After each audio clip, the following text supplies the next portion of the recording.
అన్న ఏం చేస్తుంటారు అన్న? వ్యవసాయనన్నా. వ్యవసాయం. ఏంటి అసలు ఈ ప్రభుత్వం మీద మీ అభిప్రాయం ఏంటి? ఈ ప్రభుత్వం జగన్మోహన్ రెడ్డి వచ్చిన తర్వాత ఆంధ్రప్రదేశ్లో చాలా ఇబ్బంది పడ్డారు జనం. ఒక రైతే కాదు, కూలీ ప్రతి మనిషి అనేవాళ్ళు ఇబ్బంది పడ్డారు. ఏదో తండ్రి వారసత్వంతో అడ్డం పెట్టుకుని ఒకసారి ఛాన్స్ ఇచ్చారే తప్ప జనాలు అయితే ఒకసారి చూద్దామని ఛాన్స్ ఇచ్చారు తప్ప పరిపాలన అవగాహన లేని నాయకుడిని ఎన్నుకోవడం తప్పు చేశారు అనేది జనాల అభిప్రాయం. అంటేనా ప్రతి సభలో కూడా చెప్తా ఉంటారు, నా ఎస్సీలు, నా ఎస్టీలు, నా బీసీలు, లేదంటే నేను మీ బిడ్డని, మీ ఇంట్లో మంచి జరిగితే నాకు ఓటేయండి, జరగలేదంటే వెయ్యొద్దు అని చెప్పి ఆయన మాట్లాడుతున్న తీరు మనం చూస్తూ ఉన్నాం. దీని గురించి ఎస్సీ ఎస్టీ మైనార్టీ పేరుతో ఆంధ్రప్రదేశ్లో 2.5 లక్షలు అప్పు చేసిన జగన్మోహన్ రెడ్డి సీఎం అంటే ఎవరంటే ఇతనే. నేను పుట్టాక ఆంధ్రప్రదేశ్ మనకి రాష్ట్రం ఏర్పడిన తర్వాత, మనకి ప్రజాస్వామ్యం వచ్చిన తర్వాత కూడా మా తాత తండ్రుల వారసత్వం నుంచి కూడా ఆంధ్రప్రదేశ్లో ఏ సీఎం ఇంత దరిద్ర సీఎం ఎవరంటే జగన్మోహన్ రెడ్డి అని చెప్పొచ్చు. ఎందుకంటారా, ఆంధ్రప్రదేశ్ ఆస్తులు మొత్తం తాకట పెట్టిన సీఎం ఎవరంటే ఆంధ్రప్రదేశ్ జగన్మోహన్ రెడ్డి అని చెప్పొచ్చు. ఏ చిన్నపిల్లగాడిని అడిగినా చెప్తారు. నా ఎస్సీ ఎస్టీ బీసీ మైనార్టీలు అని చెబుతున్నాడు తప్ప ఎస్సీలకి ఒక ఇల్లు ఇచ్చాడా? ఆంధ్రప్రదేశ్లో టిక్కో ఇల్లు ఇంతవరకు ఓపెన్ చేయలేని పరిస్థితిలో ఉన్నారు. వాటికి రంగులు వేసుకొని కొన్ని అధికార పక్షంతో పంచారు తప్ప ఇంతవరకు అవి నారా చంద్రబాబు నాయుడు శ్రీ గౌరవనీయులు ఆయన మన మంగళగిరిలోనే చూద్దాం, 1,00,000 సెంటు వచ్చేసి 15 లక్షలు ఉన్న ఏరియాలో టిక్కో ఇల్లు ఇచ్చాడంటే ఇళ్ల స్థలాల పేరుతో ప్రభుత్వ భూములు బోర్లు ఇచ్చిన సంగతి మాచల్ ఏరియాలో చూస్తున్నాం. మీరు ఎప్పుడైనా వెళ్ళొచ్చు, ఏ నాయకుడైనా ఎవరైనా వెళ్ళొచ్చు, మీడియా కూడా వెళ్ళొచ్చు. ఇప్పుడైనా మీకు సాక్ష్యాలతో సహా అక్కడ చూపిస్తాం. గొల్లపాడు ఏరియా బోర్డు గవర్నమెంట్ భూమి ఎక్కడైతే ఉందో, ఎక్కడైతే మనకి బోర్డు భూములు ఉండే అక్కడ ఎస్సీ ఎస్టీలకి ఇచ్చిన ఘనత జగన్మోహన్ రెడ్డిది. ఎస్సీ ఎస్టీ బీసీ మైనార్టీలు అధిక ఉన్నంత స్థానంలో ఉండాలని మంగళగిరి ఏరియాలో రాజధాని నడి సెంటర్లో మంగళగిరి సెంటర్లో ఇచ్చిన ఘనత నారా చంద్రబాబు నాయుడు గారిది. మరి ఎవరో ఎస్సీ ఎస్టీ బీసీల పేరుతో మోసం చేస్తున్నారు? ఒక్కసారి ఎస్సీ ఎస్టీ బీసీలు ఆలోచించుకున్నట్లయితే మనకి ఎవరైతే బాగు చేస్తారు, ఎవరి మోసం చేశారు, ఎవరి మనకి ఉన్నంత స్థానంలో నిలబెట్టారని ఎస్సీ ఎస్టీ బీసీలు మైనార్టీ మేధావులు కానీ నాయకులు కానీ ఎస్సీ ఎస్టీ నాయకులు కానీ ఒక్కసారి ఆలోచించుకున్నట్లయితే నిజమేందో అబద్ధమేందో తెలిసిపోతుంది. మాచర్ల నియోజకవర్గం ఎవరు అక్కడ ఎమ్మెల్యే? పిన్నెల్లి రామకృష్ణారెడ్డి గారు. ఏంటి సార్ ఆయన సీట్ అక్కడ నుంచి మారుస్తున్నారని చెప్పి ప్రచారం మార్చినంత మాత్రం తలరాతలు మారిపోతాయి. వైఎస్ఆర్ పార్టీ అనేది ఈసారి తలరాతలు వాళ్ళు చేసుకున్న పాపాలే వాళ్ళకి శాపాలు. ప్రజలు ఏ విధంగా ఇబ్బంది పెట్టారో వాళ్ళ అంతరాత్రకు తెలుసు, ఇబ్బంది పడ్డ ప్రజలకు తెలుసు. ఎస్సీ ఎస్టీ కాలనీలో మాచేల ఏరియా చూస్తే ఒక ఇల్లు వచ్చి 700 చొప్పున నుంచి 1000 రూపాయల చొప్పున వసూలు చేసిన ఘనత మన వైఎస్ఆర్సీపీ పిన్నెల్లి రామకృష్ణారెడ్డిది. అక్కడ శాసనసభ్యులు పాలిస్తున్న జగన్మోహన్ రెడ్డిగా ఎమ్మెల్యే ఎన్నుకోబడిన మన నాయకులది. జగన్మోహన్ రెడ్డి పేరుతో వాటర్ దందా, ఎస్సీ ఎస్టీ కాలనీలో రోడ్లు వేసిన దాఖలాలు. జగన్మోహన్ రెడ్డి గారిని రాష్ట్ర ముఖ్యమంత్రిగా జగన్మోహన్ రెడ్డి గారిని ప్రశ్నిస్తున్నా, నీ ఎమ్మెల్యేలు ఎస్సీ ఎస్టీ కాలనీలో ఎన్ని రోడ్లు వేశారు, ఎన్ని కిలోమీటర్లు వేశారు ఒకసారి లిస్టు రిలీజ్ చేయగలరా? నేను జగన్మోహన్ రెడ్డి గారిని ప్రశ్నిస్తున్నా. అక్కడ రేపు ప్రశ్నించేది నాయకులు, అక్కడ ప్రజలే. నీకే అంటారు, నీకు భయపడి నీ ఎమ్మట వస్తారు కానీ నీకు ఓటు వేయలేని సంగతి అది నీకు తెలుసు, అక్కడ ఉన్న ప్రజలకు తెలుసు, మీ నాయకులకు కూడా తెలుసు. ఏంటంటే అక్కడ అహంకారంతో ఏదో జనాన్ని గంభీరంగా మాట్లాడుతున్నారు తప్ప మీలో కూడా వణుకు మొదలైన సంగతి వాళ్ళకి అర్థమైపోయింది. సో ఏంటి ఇప్పుడు గతంలో జగన్మోహన్ రెడ్డి పాదయాత్ర చేశారు, ఇప్పుడు లోకేష్ కూడా పాదయాత్ర చేశారు. ఏంటి అంటారు ఈ 2 పాదయాత్రలకి తేడా? ఆంధ్రప్రదేశ్లో నా ఎస్సీలు, నా ఎస్టీలు, నా రైతులు అనేసి పాదయాత్రతో వచ్చిన జగన్మోహన్ రెడ్డి గారు క్రిస్టియన్స్ మైనార్టీ తల్లికి బైబిల్, చెల్లికి బైబిల్ పేరుతో మా నాన్న రాజశేఖర రెడ్డి గారు రైతులకి ప్రాజెక్టులు ఎంతో మేలు చేశాడు, ఆరోగ్యశ్రీ తెచ్చాడు అనేది.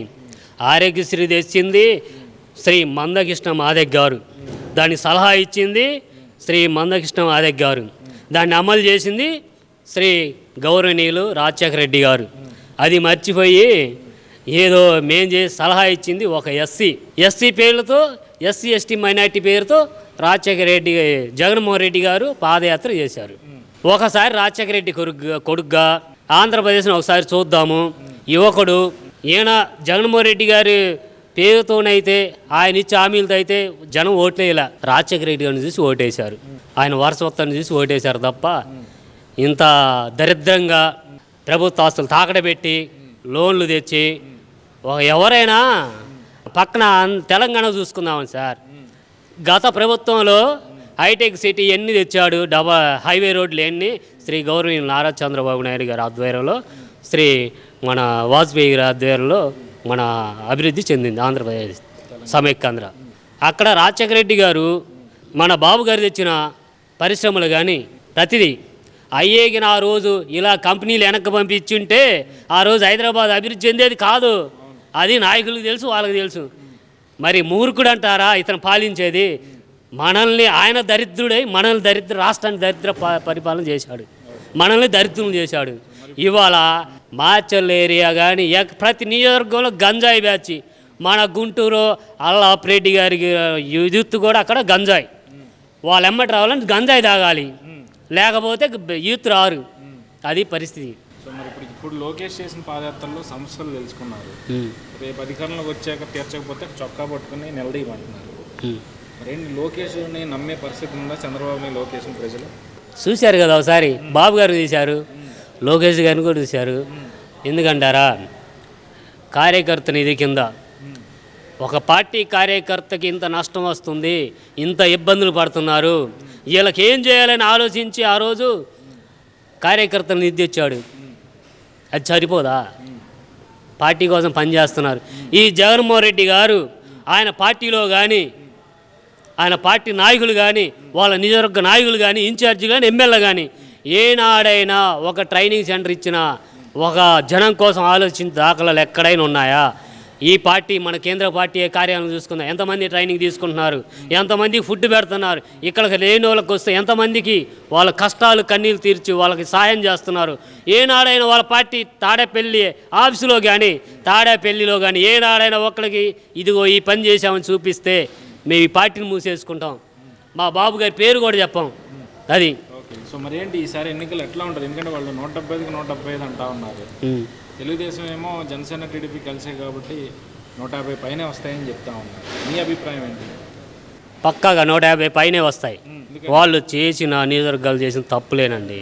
ఒక రైతు పాస్ పుస్తకానికి వెళ్తే 15,000 నుంచి 20,000, అక్కడ మళ్ళీ నేను పార్టీలో చేరాలి, మా ఏరియా మాచల్ ఏరియాలోనూ చూసుకుందాం, ఒక పాస్ పుస్తకం రైతు పాస్ పుస్తకం కావాలంటే వైఎస్ఆర్ పార్టీ కండవ కప్పుకోవాలి, లేదా నేను పార్టీలోకి వస్తానని ఎవరైతే హిందూ ముస్లిం క్రిస్టియన్స్ మైనార్టీ ఎవరైతే ఉన్నారో వాళ్ళ దేవుళ్ళ మీద ప్రమాణాలు చేసి పార్టీలో వస్తే ఆ పాస్ పుస్తకం ఇస్తారు.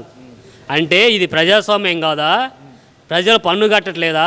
లేకపోతే జగన్మోహన్ రెడ్డి ఒక్కడిస్తే అక్కడ ఆఫీసర్స్ ఉన్నారా? ఆంధ్రప్రదేశ్ ప్రభుత్వ ఉద్యోగులకు ఒకటే చెబుతున్నా, ప్రభుత్వంలో ఒక IAS IPS MDO MRO panchayat కాడ నుంచి దేవుడి మీద ప్రమాణం చేసి ఎవరైతే ఏ దేవుడైతే ప్రమాణం చేస్తున్నారో మా హక్కు మేము సంతకం పెట్టే పరిస్థితి లేదు. 10 మంది మండలంలో ఒక నిరుపేద వస్తే సాయం చేసే పరిస్థితులు లేరు. గత ప్రభుత్వంలో ఉద్యోగస్తులకి ఏ విధంగా హక్కులు ఉన్నాయి, ఇవాళ ఏ విధంగా హక్కులు ఉన్నాయి? ఒక కలెక్టర్ దగ్గరికి పోతే ఒక నిరుపేద సమస్య అంటే తీర్చి సంతకం పెట్టి ఫైళ్ళు పంపించేవాళ్ళు. ఇవాళ వాళ్ళ చేతులు వాళ్ళకే లేదు, వాళ్ళే బానిసలైనరు, ఆఫీసర్లే బానిసలైనరు. అలాంటప్పుడు మీకు ఆ ఉద్యోగం నేనైతే చేయను, ఎమ్మటి రిజైన్ చేసి ఇంట్లో కూర్చుంటా. ఎందుకంటే నాకు నేనే సాయం చేసుకోండి, మీకు నేనే మీరు ఉండదు ఎందుకు? ప్రజలు సమస్య తీర్చడానికి, ప్రజలు మీ దగ్గరకు వస్తున్న సమస్యలు పరిష్కరించడానికి.